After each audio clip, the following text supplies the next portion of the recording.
इस गहन चर्चा में आपका स्वागत है। आज हम स्रोत सामग्री के आधार पर भारत की सबसे प्राचीन और कहना चाहिए रहस्यमयी शहरी सभ्यताओं में से एक सिंधु घाटी सभ्यता की गहराइयों में उतर रहे हैं। जी। ये सिर्फ आप देखें तो इतिहास का एक अध्याय नहीं है, बल्कि हमारे उपमहाद्वीप की जो जड़ें हैं उनको समझने की एक कोशिश है। बिल्कुल। ये सभ्यता, जिसे हम हड़प्पा सभ्यता भी कहते हैं, जी। ये मोटे तौर पर अगर देखें तो 2500 ईसा पूर्व से 1750 ईसा पूर्व के बीच अपने चरम पर थी। जी। इसका पहला स्थल हड़प्पा वो 1921 में खोजा गया था और तब से लेके आज तक ये लगातार इतिहासकारों को, पुरातत्वविदों को हैरान करती आई है। हाँ, इसमें कोई शक नहीं। चलिए, हमारे पास जो जानकारी है उसके आधार पर इस पहेली के टुकड़ों को जोड़ने की कोशिश करते हैं। जरूर। सबसे पहले बात करते हैं इसके फैलाव की। मतलब ये कोई छोटी मोटी बसावट नहीं थी। नहीं, बिल्कुल नहीं। इसके स्थल आज के भारत और पाकिस्तान में हजारों वर्ग किलोमीटर में फैले हुए हैं। 1000 से ज्यादा स्थलों की पहचान हो चुकी है। जी हाँ, 1000 से ज्यादा। ये इसके विशाल प्रभाव क्षेत्र को दिखाता है, जैसा आपने कहा। सही। और ये फैलाव सिर्फ भौगोलिक नहीं था, इसमें विविधता भी थी। हर प्रमुख स्थल की अपनी एक खासियत है जो उस सभ्यता की एक अलग तस्वीर पेश करती है। मिसाल के तौर पर हड़प्पा को ही लें, जो अब पाकिस्तान के पंजाब में है। हाँ, हड़प्पा। वहाँ विशाल अन्न भंडार मिले हैं। अब ये सिर्फ अनाज जमा करने की जगह नहीं थे, ये एक संगठित कृषि व्यवस्था, मतलब सरप्लस प्रोडक्शन और उसके व्यवस्थित वितरण प्रणाली का आप कह सकते हैं ठोस सबूत है। अच्छा, तो इससे एक तरह की प्रशासनिक व्यवस्था का भी अंदाजा लगता है। बिल्कुल। इससे पता चलता है कि उनके पास एक मजबूत प्रशासनिक ढांचा रहा होगा जो इतने बड़े पैमाने पर अनाज का प्रबंधन कर सके। और मोहनजोदड़ो का वो महान स्नानागार, हाँ, उसकी तस्वीरें तो बहुत प्रभावशाली हैं। क्या वो सिर्फ नहाने की जगह थी? मोहनजोदड़ो जो सिंध में है, पाकिस्तान में, उसका यह ग्रेट बात वाकई अद्भुत है। मतलब उसका आकार, पक्की ईंटों का इस्तेमाल, पानी रिसने से रोकने के लिए बिटुमिन का लेप, हाँ, और पानी भरने और निकालने की व्यवस्था, ये सब उस जमाने की उत्कृष्ट इंजीनियरिंग का नमूना है। कमाल है। जहां तक इसके उपयोग का सवाल है, ज्यादातर विद्वान मानते हैं कि ये संभवतः धार्मिक अनुष्ठानों या सामुदायिक स्नान के लिए इस्तेमाल होता होगा। धार्मिक अनुष्ठान? हाँ, शायद किसी तरह की शुद्धि प्रक्रिया का हिस्सा। इसका सटीक उद्देश्य अभी भी देखिए बहस का विषय है, लेकिन इसका सार्वजनिक महत्व तो साफ दिखता है। गुजरात में लोथल का जिक्र आता है एक बंदरगाह के तौर पर। ये कितना महत्वपूर्ण था? लोथल का डॉकयार्ड मिलना एक बहुत बड़ी खोज थी वाकई। ये दुनिया के शुरुआती ज्ञात बंदरगाहों में से एक है और ये सिंधु घाटी के लोगों के समुद्री व्यापार का पक्का सबूत है। समुद्री व्यापार? मेसोपोटामिया वगैरह से? हाँ, ये सिर्फ आंतरिक व्यापार नहीं था। ये मेसोपोटामिया और शायद मिस्र जैसी दूर की सभ्यताओं के साथ उनके संबंधों का संकेत देता है। और लोथल सिर्फ एक बंदरगाह नहीं, बल्कि एक महत्वपूर्ण औद्योगिक केंद्र भी था, जहां मन के बनाने जैसे काम होते थे। अच्छा, मन के बनाने का काम भी? जी। और जमीन पर खेती के क्या सबूत हैं? मैंने कालीबंगन के बारे में सुना है। हाँ, राजस्थान में कालीबंगन से जुते हुए खेत के शुरुआती साक्ष्य मिले हैं। वहां हल से बनी रेखाओं के दो समूह एक दूसरे को समकोण पर काटते हुए पाए गए। अच्छा। हाँ, जिससे पता चलता है कि वे एक ही खेत में एक साथ 2 फसलें उगाते थे। अरे वाह, ये तो कमाल की टेक्निक है। बिल्कुल, ये उनके उन्नत कृषि तकनीकों को दर्शाता है। और कालीबंगन में हमें पूर्व हड़प्पा और हड़प्पा दोनों चरणों के अवशेष मिलते हैं, जो इस क्षेत्र के क्रमिक विकास को समझने में मदद करते हैं। धोलावीरा भी तो गुजरात में है और उसकी जल प्रबंधन प्रणाली की काफी चर्चा होती है। धौलावीरा, हाँ, कच्छ के रण में स्थित है, जो एक सूखा इलाका है। यहाँ के निवासियों ने पानी की संरक्षण और प्रबंधन की एक असाधारण प्रणाली विकसित की थी। बड़े बड़े जलाशय, बांध और नहरों का एक जटिल नेटवर्क मिला है, जो बारिश के पानी को जमा करने और साल भर उपयोग करने के लिए डिजाइन किया गया था।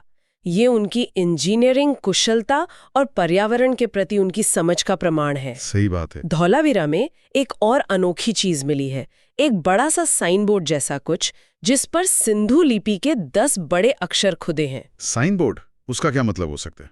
अब इसका क्या मतलब था ये तो हम लिपि ना पढ़ पाने के कारण नहीं जानते, पर शायद ये किसी सार्वजनिक स्थान का नाम या कोई घोषणा रही होगी। भारत में, मतलब वर्तमान सीमाओं के अंदर, वो सबसे बड़ा स्थल कौन सा है? भारत में स्थित सबसे बड़ा हड़प्पा स्थल राखीगढ़ ही है, जो हरियाणा में है। इसका विशाल आकार और यहाँ जो खुदाई हो रही है उससे लगातार नई जानकारियां मिल रही हैं। अच्छा, राखीगढ़ी। जी, और ये इस सभ्यता के पैमाने और जटिलता को और उजागर करती हैं। ये सारे स्थल मिलकर एक ऐसी सभ्यता की तस्वीर बनाते हैं जो भौगोलिक रूप से विस्तृत थी, तकनीकी रूप से उन्नत और सामाजिक रूप से संगठित भी। इन सभी स्थलों की जो एक बात सबसे ज्यादा प्रभावित करती है वो है इनकी नगर योजना। ऐसा लगता है जैसे ये शहर किसी प्लानिंग के तहत बसाए गए थे, मतलब अचानक नहीं उगाए। हाँ, ये सिंधु घाटी सभ्यता की पहचान है एक तरह से। शहर अक्सर दो हिस्सों में बटे होते थे, एक ऊंचा गढ़ या दुर्ग क्षेत्र और एक निचला शहर। अच्छा, गढ़ और निचला शहर। जी, और सड़कें एक सटीक ग्रिड पैटर्न पर बनी थी। मुख्य सड़कें उत्तर दक्षिण और पूर्व पश्चिम दिशा में जाती थीं और गलियां उनसे समकोण पर मिलती थीं। Grid pattern. हाँ, और ये सिर्फ सुंदरता के लिए नहीं था, ये हवा के बहाव और सफाई में भी मदद करता होगा, ऐसा अनुमान है। और घर भी तो खास थे, पक्की ईंटों के बने हुए। हाँ, पक्की ईंटों का इस्तेमाल बड़े पैमाने पर होता था। और सबसे दिलचस्प बात यह है कि इन ईंटों का आकार, मतलब लंबाई, चौड़ाई, ऊंचाई का अनुपात, वो लगभग पूरी सभ्यता में एक जैसा था। मानकीकृत। हाँ। मतलब हड़प्पा में भी वही, मोहनजोदाड़ो में भी वही। जी हाँ। चाहे वो मोहनजोदाड़ो हो या लोथल या कोई और जगह, ये मानकीकरण उत्पादन, व्यापार और निर्माण में एक अद्भुत स्तर के समन्वय का और संभवतः किसी केंद्रीय नियंत्रण या कम से कम व्यापक रूप से स्वीकृत मानकों का संकेत देता है। ये तो गजब है। घरों में आंगन, कई कमरे, रसोई और खास तौर पर स्नान घर होते थे। यहीं पे उनकी स्वच्छता व्यवस्था का जिक्र आता है जो आज भी हमें हैरान कर देता है। बिल्कुल, हर घर से गंदे पानी की निकासी के लिए पक्की नालियां होती थीं जो गली के मुख्य नाली से जुड़ती थीं, और ये मुख्य नालियां ढकी हुई होती थीं। ढकी हुई नालियां 5000 साल पहले। सोचिए, आज भी हमारे कई शहरों में खुली नालियां दिख जाती हैं, पर वो लोग करीब 5000 साल पहले ढकी हुई नालियों का महत्व समझते थे। इनमें नियमित सफाई के लिए मेन होल या सोख्ता गड्ढे भी बने होते थे। कमाल है।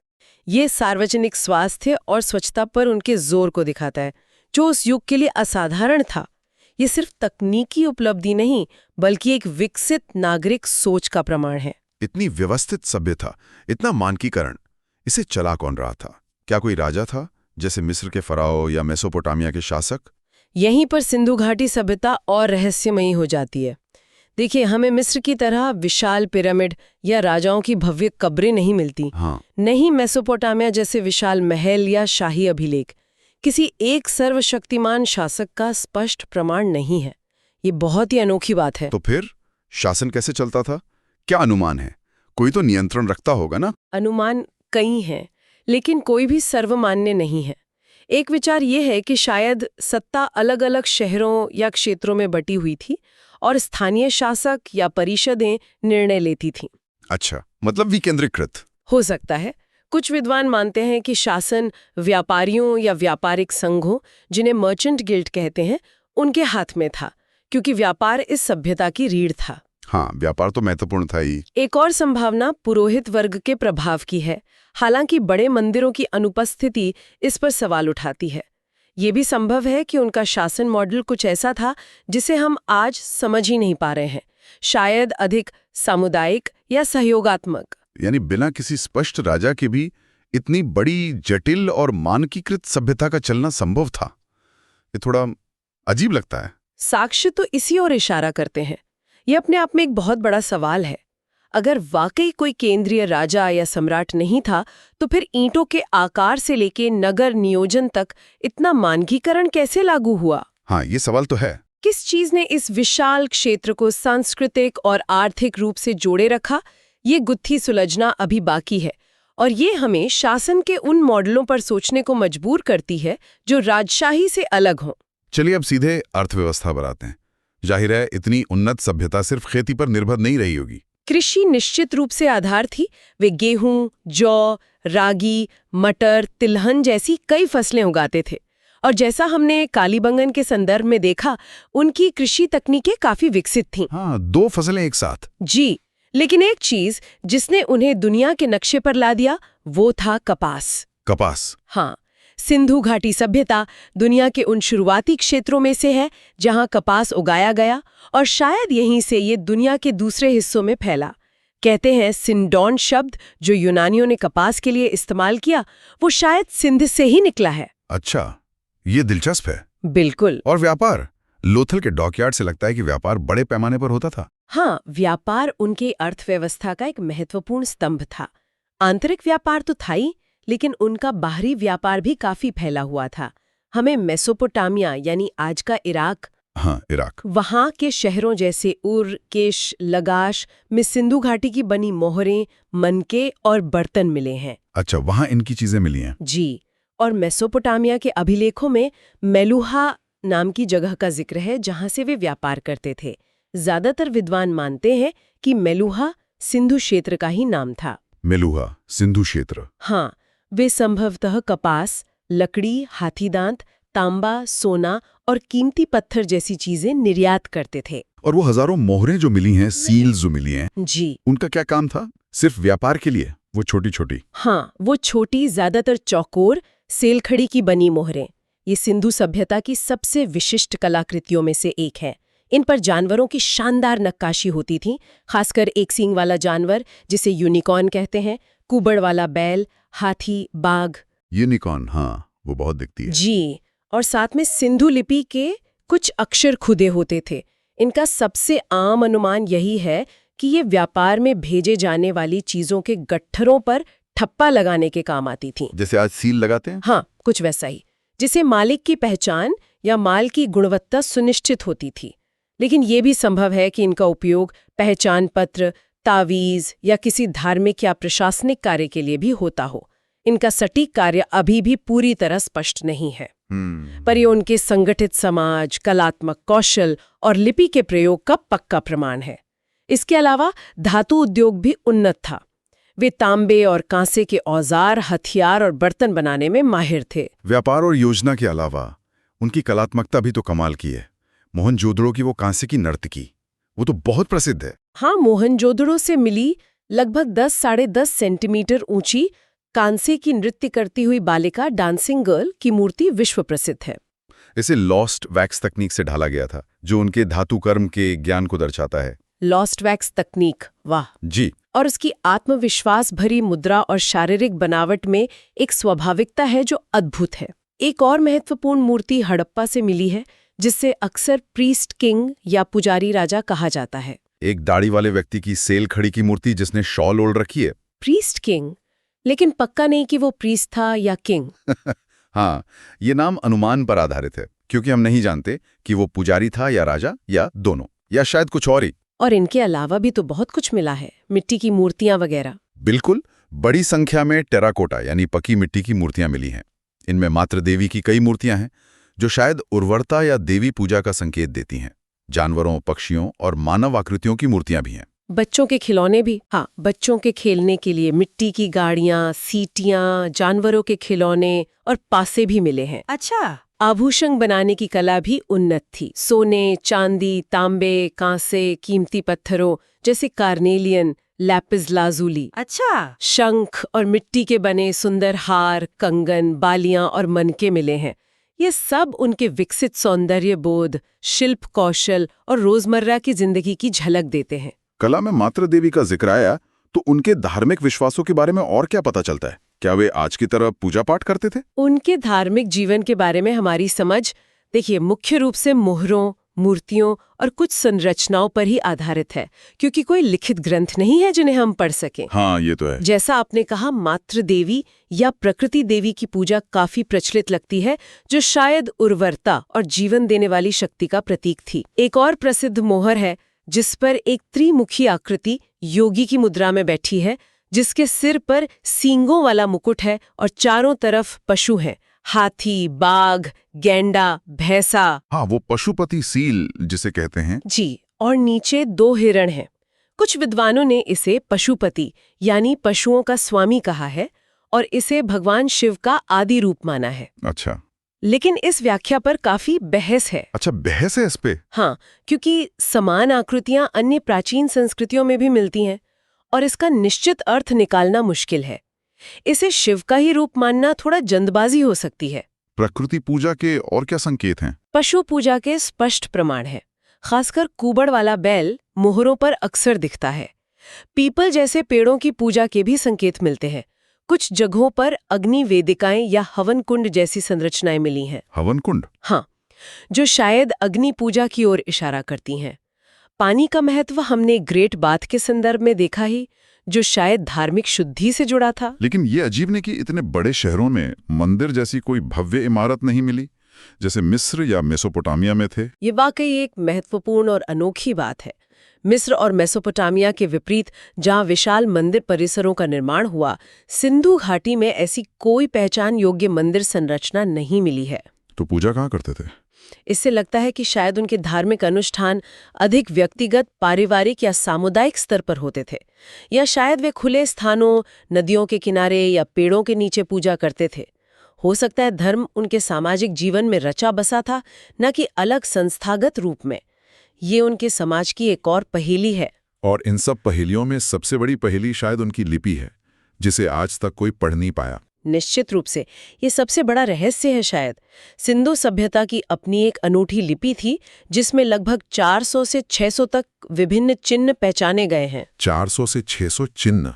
जी, ये चिन्ह हमें मोहरों, तांबे की पट्टिकाओं, मिट्टी के बर्तनों और वो जो धोलावीरा का साइन बोर्ड था, उस जैसी चीजों पर मिलते हैं। लिपि देखने में चित्रात्मक मतलब पिक्टोग्राफिक लगती है, जिसमें मछली, पक्षी, मानव आकृतियां और विभिन्न ज्यामितीय डिजाइन शामिल हैं। इसे पढ़ने की कोशिशें तो बहुत हुई होंगी, दशकों से चल रही होंगी। हाँ, दशकों से दुनिया भर के भाषावेद और पुरातत्वविद इसे समझने की कोशिश कर रहे हैं।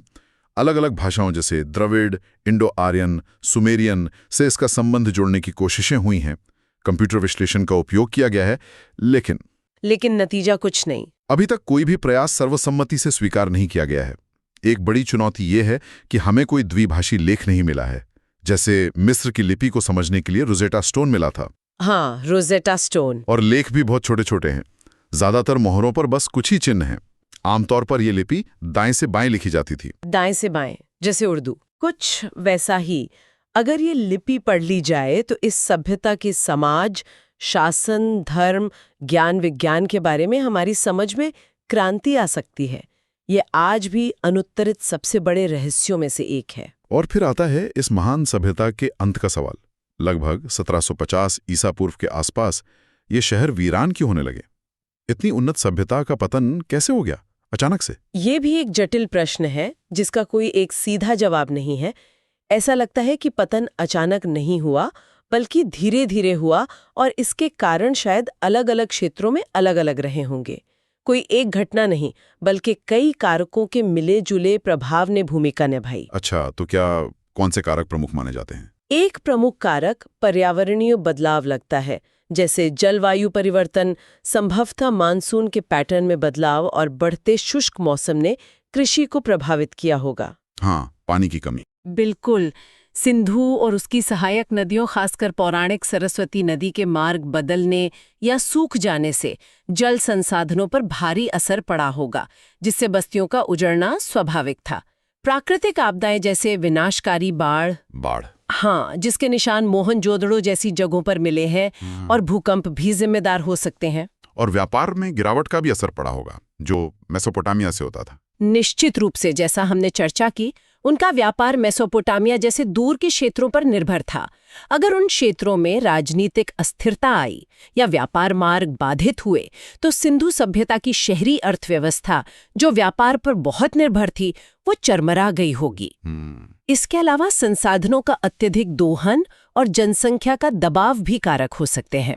और वो आर्यों के आक्रमण वाला सिद्धांत, उसका क्या हुआ? वो तो काफी सुना जाता था पहले। हाँ, ये एक पुराना सिद्धांत था, जिसे कुछ शुरुआती विद्वानों ने मोहनजोदाड़ो में मिले कुछ कंकालों के आधार पर प्रस्तावित किया था। लेकिन अब ज्यादातर इतिहासकार और पुरातत्वविद इस सिद्धांत को स्वीकार नहीं करते कि आर्यों के आक्रमण ने सिंधु सभ्यता को नष्ट किया। अच्छा, तो वो थ्योरी अब मान्य नहीं है? ज्यादातर नहीं। पतन के पुरातात्विक साक्ष्य आक्रमण के कथित समय से पहले ही मिलने लगते हैं।